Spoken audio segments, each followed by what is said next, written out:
కొంతమంది కొన్ని జంతువులు మరుగుతున్నాయి. కేసీఆర్ గారు వచ్చి బయటికి వచ్చి ఒక్కసారి ప్రెస్ ముంగట కనవడంగానే కొంతమందికి ఆగమాగం అవుతుంది, అజీర్తి అవుతుంది, కడుపులో మరుగుతున్నారు.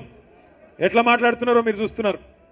ఎంత దుర్మార్గం కాకపోతే ఒక 71-72 ఏళ్ల పెద్ద మనిషి 2 సార్లు రాష్ట్రానికి ప్రజల చేత ముఖ్యమంత్రిగా ఎన్నుకోబడ్డ నాయకుడు, తెలంగాణ తెచ్చిన నాయకుడు, అట్లాంటి నాయకుడిని పట్టుకొని నోటికొచ్చిన మాటలు. ఒకసారేమో కాలిరిగింది అని ఆనందం, ఇంకోసారేమో ఆయన చచ్చిపోవాలని చెప్పి శాపనార్థాలు. ఇది మంచిదేనా? ఇది మంచి పద్ధతేనా?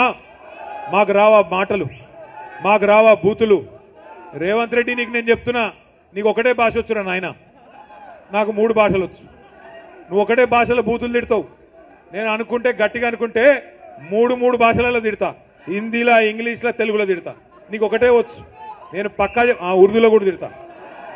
ఇక మా అక్క వాళ్ళను, మా అన్న వాళ్ళని అడిగి కొన్ని రోజుల గోర్మాటి భాష కూడా నేర్చుకుని అందులో కూడా తిడతా. మా లంబాడా సోదరుల భాష కూడా నేర్చుకొని అందులో కూడా తిడతా. కానీ ఇప్పుడు నువ్వు కూర్చున్న పదవి, దానికి గౌరవం ఇచ్చి మాట్లాడతలేవు. ఎందుకంటే మాకు నీకంటే ఎక్కువ వచ్చు భాష, నీకంటే ఎక్కువ తిట్లొచ్చు. కానీ మా అమ్మ నాయన నన్ను సంస్కారంతో పెంచారు. నిన్ను ఎట్లా పెంచారో నాకు ఎరకలేదు. అవి ఏం మాటలు, ఏం భాష అది?